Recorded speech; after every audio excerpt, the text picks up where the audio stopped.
balandi nyonso tu ya Urcil rencontre na pesi bino mbote nyonso mbote mingi bisika bozali na komisi nzambe o asiko pesa nga souffle de vie o apesi biso ke mokolo to kutala ngai na bino na pesi bino mbote na komisi nzambe na ngai balandi ya Urcil rencontre ngai ye Urcil rencontre bolukaka mingi ndeko na bino Urcil rencontre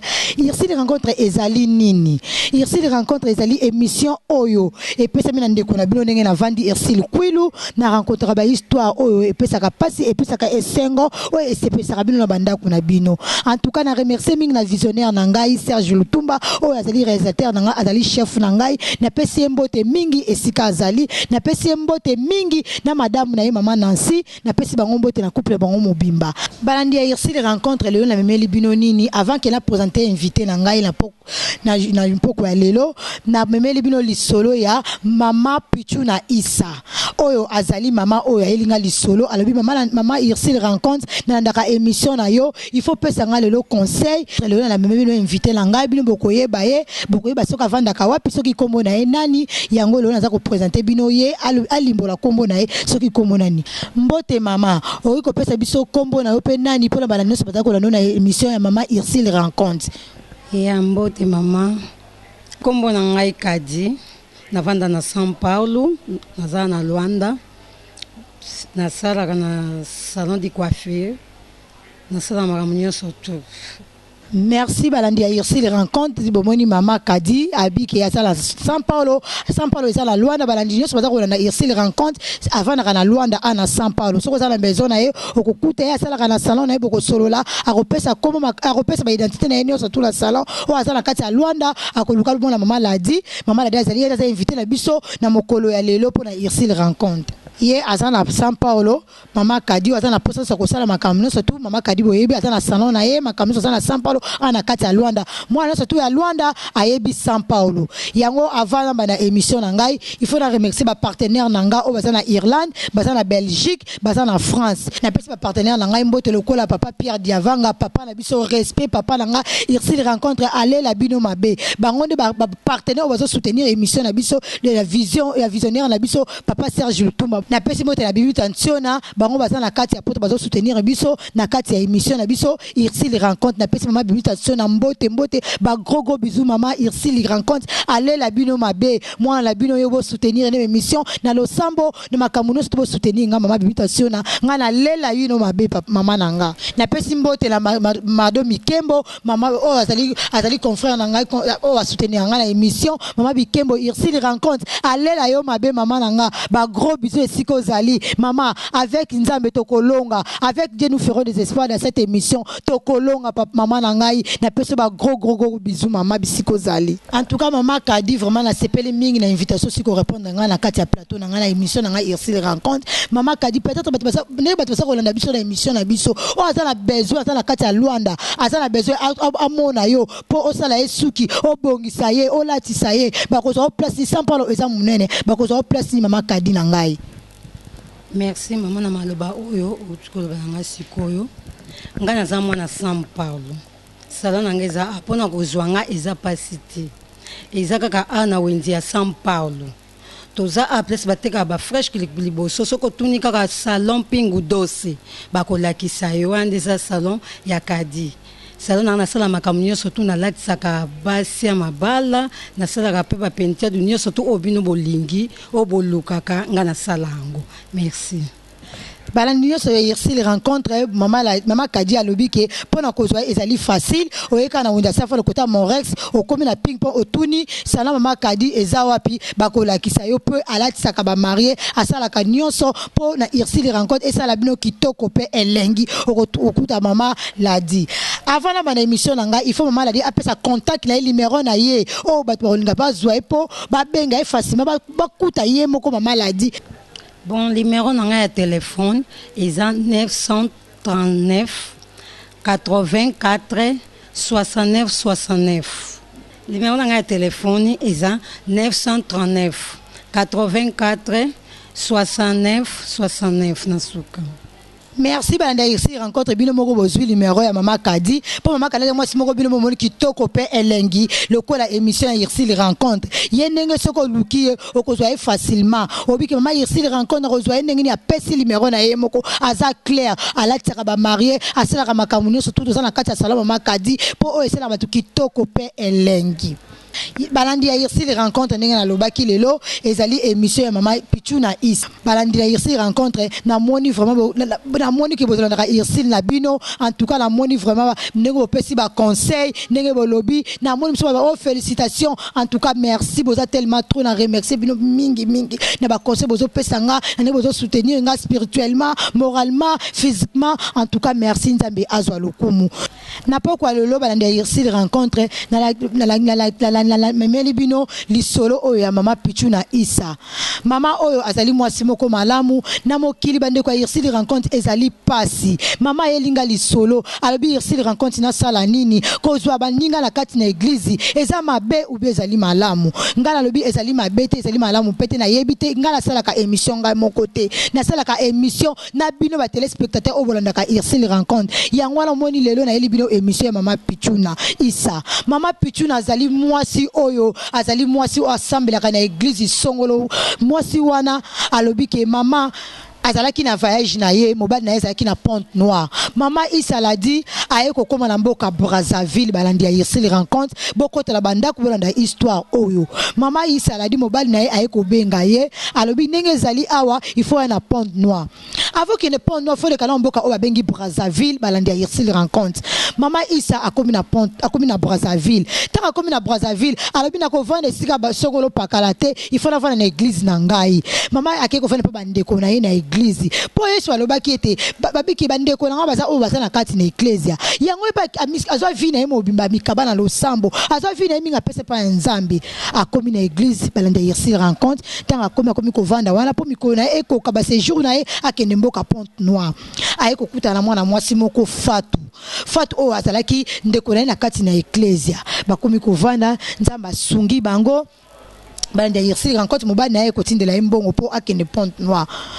ndeko na biso Isa la di Pichuna afuti tike na ye pe akei Brazzaville akei na Pont Noire tanga komi na Pont Noire camarade na ye o basalaki relation na kati na église Faute o atikalaki na Brazzaville aye kobenga mama Pichuna abi mama Pichuna boni ozaka na Pont Noire alobi naza na Pont Noire alobi savanga na zoya ba yebisinga babwakelo malade abi ezala solo baba keninga maladi Fatou abi nazoa kotala yo tangu mama Fatou akomi na Pont Noire esalaki mama Isa kitoko mingi alobi ndenge ni en tout cas ya solo muninga malamu zakati na Yesu muninga oto sene kaka 3 semaines ayoki lo baba keninga maladi a permettre ko futa avion na ya kotala ngai sekaza muninga moko malamu balandi ya Urcil rencontre mwana mwasi na bavandi na muninga na ye Fatou bavandi muninga na ye Pichuna o ayambaki na Pont Noire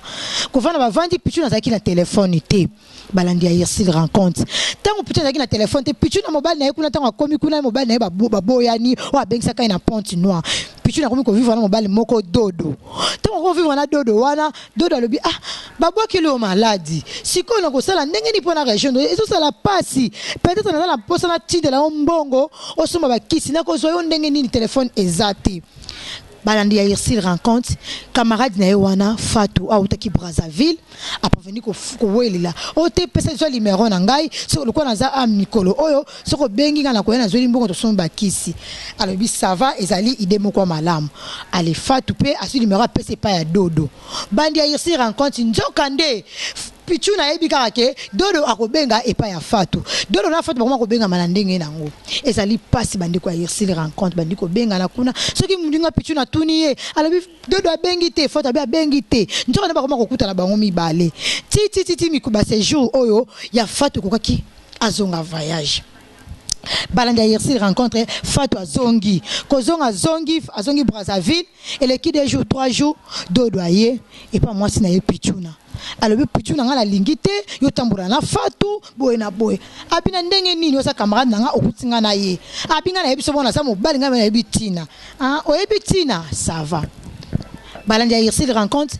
Après ça là maman Pichuna aluki moya ko benga Faute na Brazzaville azoto susu Faute wana te abi Faute numéro le kakate na kozwa ne pona tout na il kamo mbala ngai bisinga et travailler ngai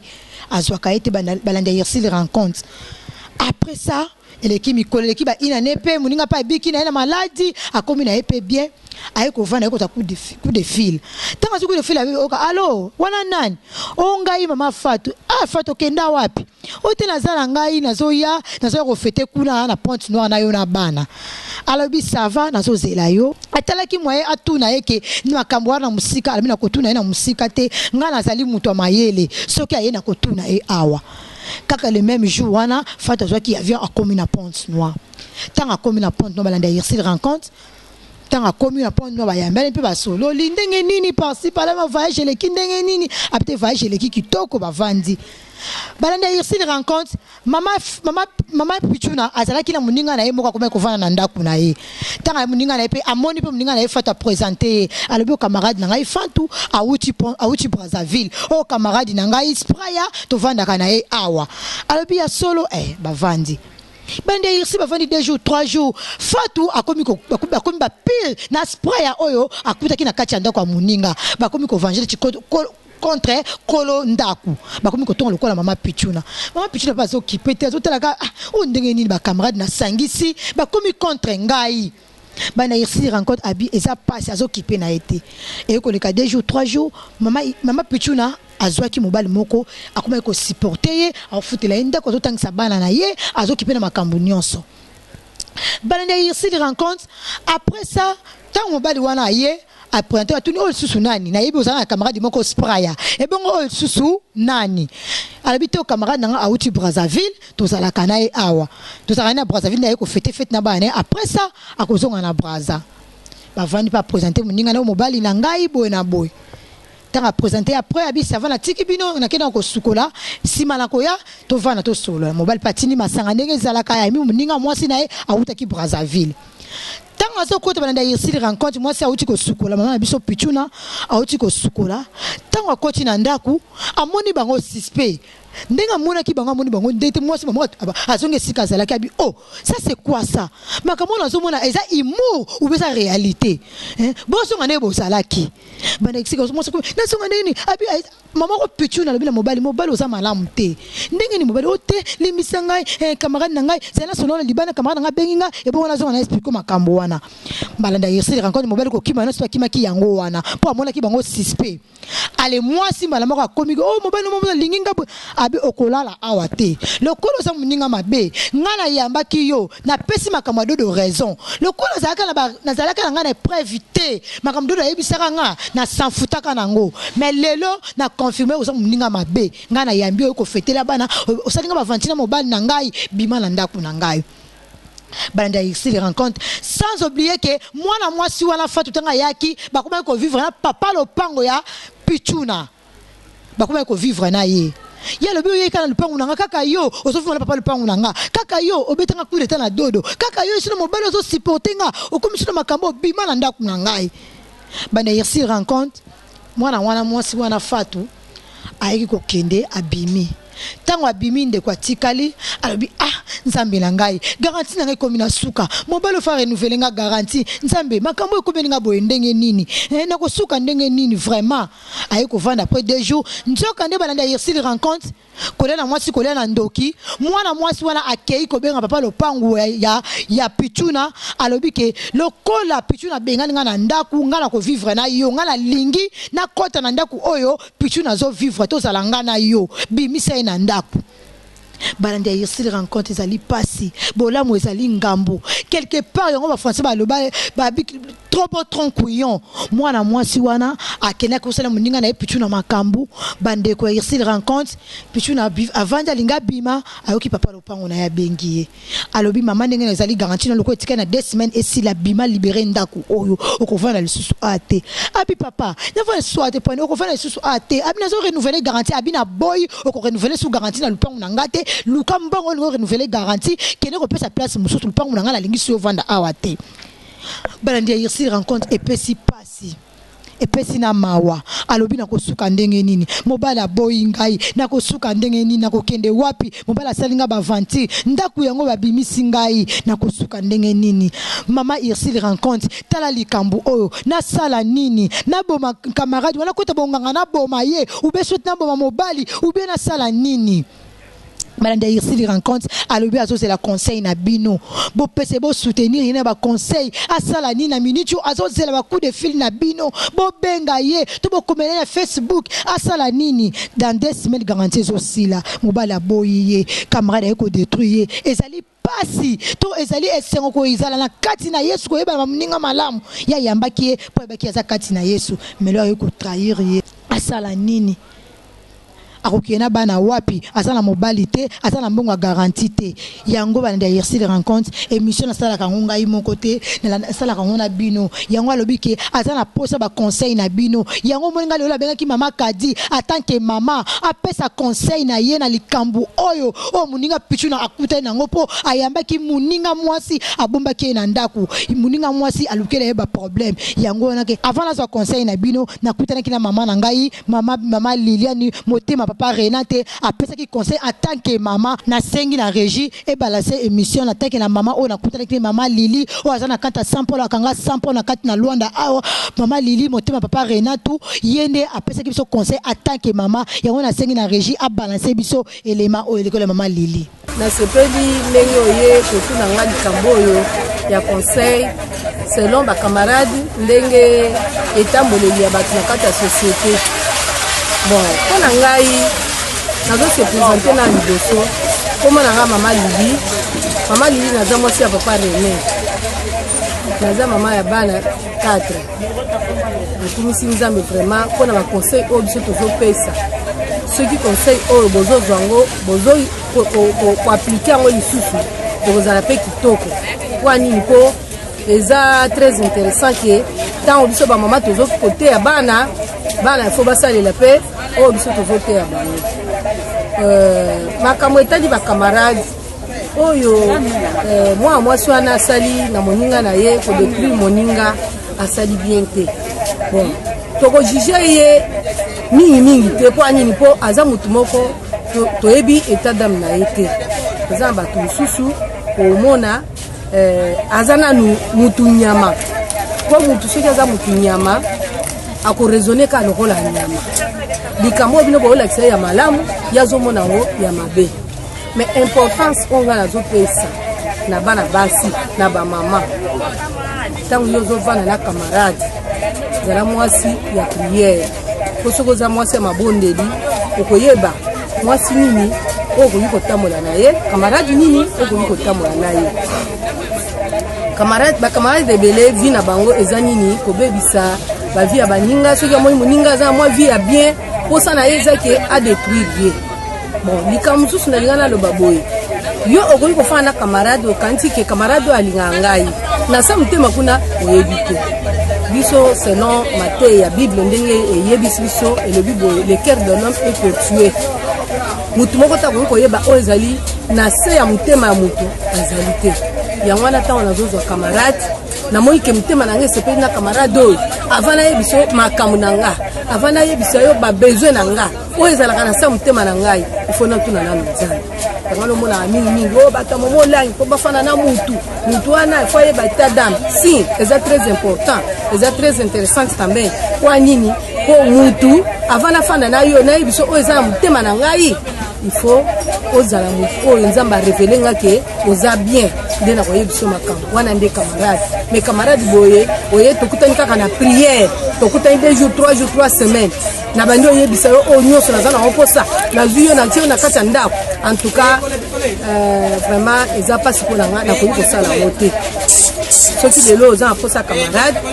olingi otya camarade na kati ya ndako na yo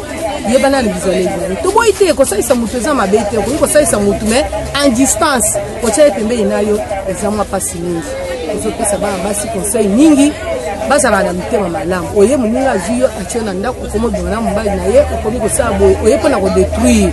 donc oza mutu oyo aza na vie ya destruction olingi odétruire moninga soki osalaka makambo wana nazoyebiso ke oza mutu nyama oza mutu oyo azali spirituel te po biloko wana elandaka malédiction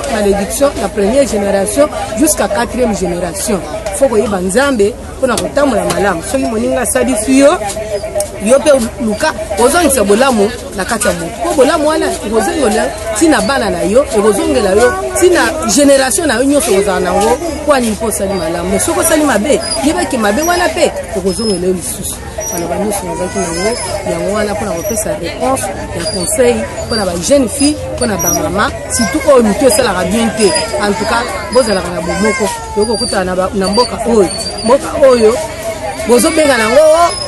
mboka bana na bana mais bana na bana boyeba mikolo mpe bazali mpona kokonseye mpe bana mike bolingo eleki mingi soko osuni moninga lelo lobi ye mpa kosunga yo bolamu yo kosala bakozolisela yo un jour ata na bana merci mama esi eloko nga nazosenga yo eza boye eloko eleki nzambe na mokili oyo ezali te nzambe nde aza mokonzi na nyonso soki mwa mwasi wana abotoli yo mobali abotoli yo nyonso yaya kolala pongi te yo kende ofala na makolo ya yesu yebisa nzambe boye nzambe nga nayambaki mwa mwasi oyo na bolingo nyonso na esengo nyonso ya ndenge akosalisa tala kasi eloko azongiseli nga réponse apesi ngai yango oyo yesu yo olobi nini yesu yo otelemelaka bato yo otelemaka na makambo oyo bato bazanga solution nzambe epesanga solution eza te ke okende okota na ndako ya nganga okende boye mpo bonga motu te nzambe nde aza solution na nyonso nzambe alobi oyo ezali impossible na mokili oyo epai ya nzambe eza possible tomona na baeglise mabala te ekufi 17 ans 20 ans mwasi afandaka na makolo ya yesu alelaka na bible nayebi eloko moko bakomi verse wana ekende na mwa mosika mpo naza na kati ya mosala babi boye mwasi ya mayele eza oyo alelaka butu mobimba soki oleli butu olamuki na ntongo ozwaki shok ntango ozolela wana ozolela epai ya nzambe oyebisi nzambe makambo oyo oza nango ntango okolamuka na ntongo bato batuni yo ndenge nini oyebisi motu wana tout va bien moto ya libanda ayeba susu likambo te kobeta susu misolo te yokangama kaka na yesu soki osambelaka na eglize nini kende na eglize wana fanda lela butu na moi baretraite soki mobali wana aza mobali na yo akozongela yo confusion ekota na ndako mwa mwasi wana bichuni nde maloba suka nazalaki nango mpona kopesa mpona mwa mwasi wana oyo abotoli yo mobali na yo pesa mbote na mobali na nga sheri na nga nalingaka mingi papa rese naopesa mbote na bana na nga nyonso manu joy azopesa mbote naopesa mbote na Israel naopesa mbote nalingi bana na nga makasi antuka nalingaka famille na nga mingi yango naopesa bango mbote napesi mbote na bakolege na nga nyonso totekaka na bawenze naopesa mbote na kamarade na nga tekla mama kalunga bisika ozali yebaka emalili alongoli yo te na mutu ndenge aza boye oza na kati ya motema towana mama deso aza pembeni awa nayebi ye aza mosika te nde mwana na biso seuma donki bino vraiment bakonzi ya wengi ya san paul maloba nyonso azalaki nango yango wana napesi bino merci merci vraiment na mama Lili na conseil asili kopesa mama pitu naza kolanda ona ndako esika asili kozala merci mama Moboti merci na conseil opesi et quoi directement la mato ya mama Pichuna yango na zongi pa mama na biso kadi atanki azali mama makasi azali mwasi femme batalhadora azali mwasi oya makasi de quoi na émission na biso to lobaka mwasi makasi mwasi bitumba to ça na mois de la femme aloba likambo oyo ko conseil mama Pichuna likambo akuta nango yango mama na di apesa biso conseil et quoi na mato ya mama Pichuna. Merci maman ndenge olobi na yo ke mais mpo na nga conseil na ngai mpo na nga mwasi conseil na ngai na ndenge nazwaki moninga na ngai navandisi ye na ndako asali nga mabe lelo naza na eloko koloba te mpe mbongo mpesi ya kovanda mpe ya lipango mpe eza te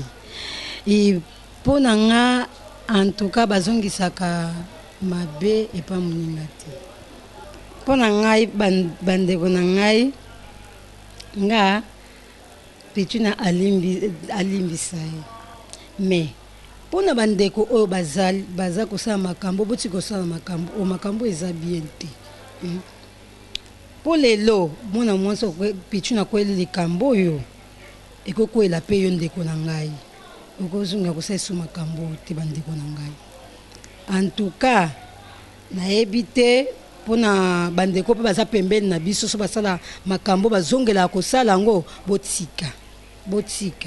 Balandi ya Urcil rencontre bini moyo qui conseille au maman Kadi apesi et quoi directement mato ya maman Pichuna tozo zela bino au balanda Urcil rencontre bo soutenir maman Pichuna isa o azako zela ba réponse na bino alobi akende wapi akota bonganga asala camarade na mabe ou bi asala ndenge nini. En tout cas émission na biso oyo ezako leka en direct mon soza kotala avant que obenga oluka na ko maman Urcil rencontre wapi pona pesa et ni ezalika ka chaîne ezalika ka moko na soko betika ka Lutumba Serge okomona yemoko visionnaire nanga émission chef nanga okomona numéro nanga ezali 00244 991 75 35 30 00 244 75 35 30 nde boko zwanga Urcil yemoko rencontre comme ça boko komelanga même na Facebook obeti Urcil kwilu otinde mandami na koyamba yo pote mama Pichuna azana besoin ya ba conseil na bino bo conseiller mingi azana posa yango avant de tozonga sur une émission to le bana tingi sur élément moko na régie à la biso élément comme ça to se retourner sur un plateau pour na ko sur l'émission na biso maman Urcil rencontre. On a nganga comme nanga madenzo. Nateka na sample nateka kabelo. Nazana mabao mobile na comme Louis Luawa. Mwana nga elboso belone ana fruit du sud. Yami bale falon na ana leki na ngai malenga babenga ke mama le. Na el baleki na ngai mbiavanga. Mswa fande. Yana nga rozet na pesi baba mbote belé mais pona Pichuna na conseiller. Aza mwasi lokola ngai na actuala camarade na sali a camarade mabelo acha mamu panzi abwa kisaye akangama na nzambe nde mutu au console mutema na ye mage mutema na ye zi shock mais acha ngona mutema te aya obele estomac mais pas na ngai akangama na nzambe nde aza retrouvage ya solo pona mobali na ye kande na lobaki ya liboso aluka ye basala réconciliation wana aza mobali na ye elo monte o ya faiblesité mobali na sali akoki koboya na mobali na ye atala bapa akunini o bavai na mobali na ye soki ba bien ezali avanda na ye basala réconciliation camarade na ye nde wana aza camarade mabe pe na vie na ye petu azwa raison azwa lokola mayele alinga suba via ba camarade te surtout na ba moment o to komo vivre via ba camarade eza mabe makasi pichunga mnazo ebisa odogi kangama na nzambe nde ndia kopesa o solution na nyonso oluka mbali na yo soka za mobali no ya solo luka ye bosa réconciliation mais soki peut-être asala ka ba aventure on pe mingi yo moko oza maître ya nzoto na yo ozwa disposition nyonso ya nzoto na yo mais oyo nga na lobi kaka etake ngai nzuzi na contribuer na pasi na yo mpona okonseille yo luka elongi ya nzambe nde mutu aya solution na nyonso na pesi bato nyonso bambote na pesi Chuna bebi mbote na pesi Ereka mbote na pesi Wendy Mobimba Sampalo mbote na linga bango mingi babizo ato.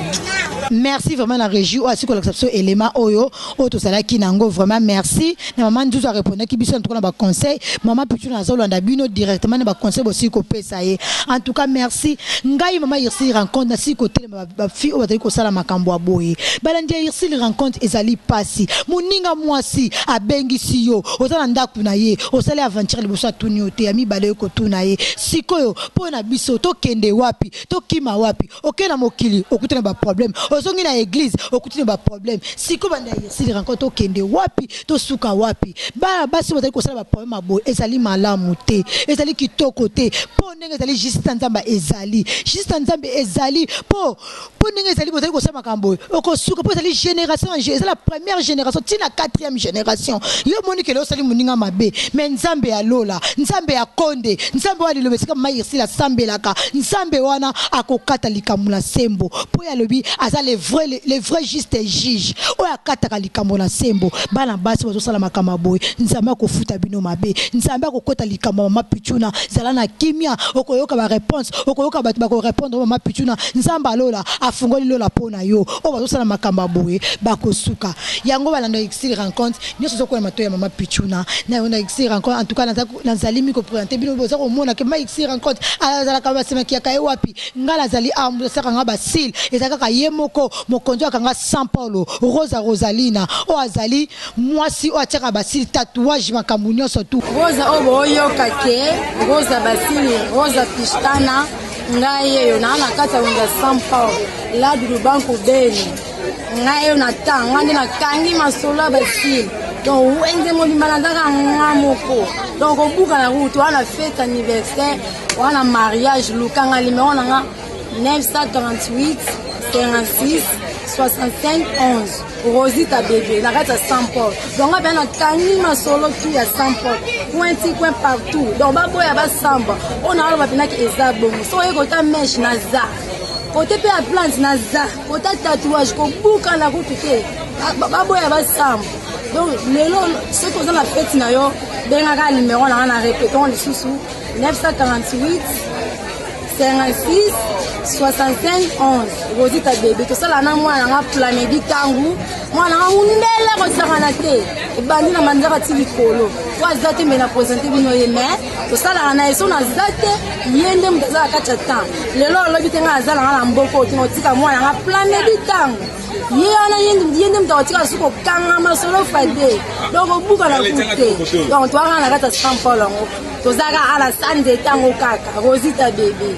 Balandi ici rencontre merci na régie siko l'exception élément maman Rosa merci vraiment na CP na régie nangai siko na zongi pa maman Kadi après sa conseil en tant que maman en tant que moi de la femme en tant que moi sur ma kasi après sa conseil na batu c'est ça ko landa Urcil rencontre après sa conseil na bala basi c'est ça ko sala makambo et ça ko zoksa mitema ya batu merci maman nangai ya on a ko pesa ba conseil na ba maman nyonso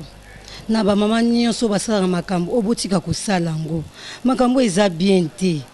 makambo eza bien te tosanga na baninga eza bien te tozonga tozala malamu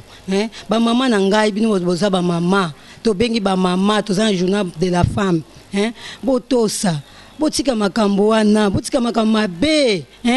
toyokana bino boza ba mama ti lelo bayoka bino ba mama boye eza bien te ba mama na ngai en tout cas na osepela na likambo te ona yokio na sepela ngwata mukete ya ona pesi ba mama nyonso mbote na pesi ba bandeko na ngambote na ndenge ba camarade na nga Rosa na pesi yo pe mbote ngape na pesi bandeko na misusu baza ba pembeni mbote tena za na camarade te me muto na linga makasi ona linga makasi Rosa atira basil na wenze na San Paulo awa yo pe na pesi yo mbote na pesi mbali na mbote na kombo ya junior ateka pe na wenze ateka pe ba telefone ateka ba bloka ebeleka na wenze en tout cas na pesi yo mbote na linga ko mingi merci na suki un peu maman pe. Merci vraiment na Urcil rencontre merci d'inviter na maman Kadi bo limbi c'est vraiment lingala penza ayebi yango te ayebi yango mingi te albara mingi portugais telaka tosala mboka ana Luanda mingi lo maka portugais merci vraiment na banani so Urcil rencontre merci na oyo bino so banani émission Urcil rencontre tozo zela ba conseil na bino tozo zela bino bo répondre maman Pichuna na lingaka bino mingi pour soutenir émission Urcil rencontre nous ba conseil maman ngala raza ko répéter mingi numéro na ngai siko zo Urcil rencontre na ba o bozala ba histoire bo rencontrer to ko ma Urcil rencontre wapi ngala zali awa pona bino nazali pona bino bo rencontrer ba histoire o bo benga ngai na 00 244 991 75 35 30 wana okuta ma Urcil rencontre 00 244 75 35 30 o looking na Facebook okomona Urcil Kwilu o tinelinga demande bina ko yamba yo pote bo soutenir nga na émission oyo po pesa banga ba section na bino bo pesa nga ba histoire na bino ba histoire za tellement ebele o benga na ko yamba bino ndenge l'histoire maman Pichuna zo zela bino po bo pesa e conseil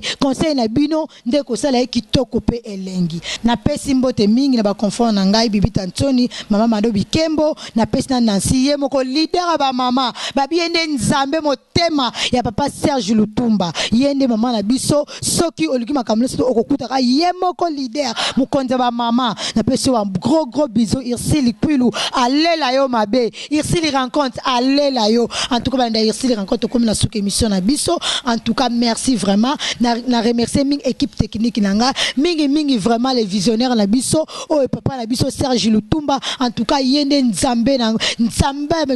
ba réalisateur nzamba makambu ye wana en tout cas azo soutenir Urcil mingi na ba conseil na makambu na ba prière na petit chef na mbote mingi Urcil rencontre aller la chef na la couple na maman Nancy na lela bino mingi maman ba conseil bo pesa nga papa na zaka kasima na bino na za mwana bino bo soutenir nga papa na pesi vraiment équipe technique mbote na pesi mbote na ngai na remercier mingi nzambe wa batele nganga na za maman liloba la sema na liloba na pesi prophète na nga konde mbote na pesi basali na ngai nyoso tu ba mose na nga nyoso tu na pesi bango mbote na pesi famille na nga mbote papa na nga dio mapana pesi mama na nga simplice kulu mbote na pesi bato mingi na São Paulo nga na za na Luanda na pesi bonja São Paulo mbote mingi lokola na pesi lokola maze nzambe o atekaka baketch soko liki ketch sona tala soko kutana maze okutana mama siska okutana katika yembe nzamba ba jeep okutana kati ya São Paulo pasha talaka yeba bi leader atozana hero otozana dollar okutaka kana pasha sana kati ya São Paulo na pesi bango mbote boza tellement trop na pesi mbote mingi ba vina nga pacho panda na pesi mbote mingi ba biye moko liebo futila o petit na yo soutenir petit na yo vient na ngai numéro na nga 00244 991 75 35 30 au petit na bo soutenir ngai vient na ngai na ba prière na ba conseil bola na émission Urcil rencontre na za pona bino na pesi mbote na bato ebele balanda ka émission na ngai na bo soutenir ngai na lingi bino makasi mama leki na ngai Serafine Jikudiafa en tout cas motema na ngai elala ke pana yo mama na pesi mbote mwana na ngai spray ya bamba nzamba batelo na examen d'état mwana na ngai winner nzamba soutenir bino vient na Jérôme Mbote camarade nga Élysée Ifaka na Londres na France na pesi Mbote c'est nga Clara Chitunga na pesi Mbote na France na pesi bino Mbote boza tellement trop to kutani prochainement na émission na bino bolingaka Urcil rencontre na pesi bino ba gros bisous to kutani balasima la prochaine bye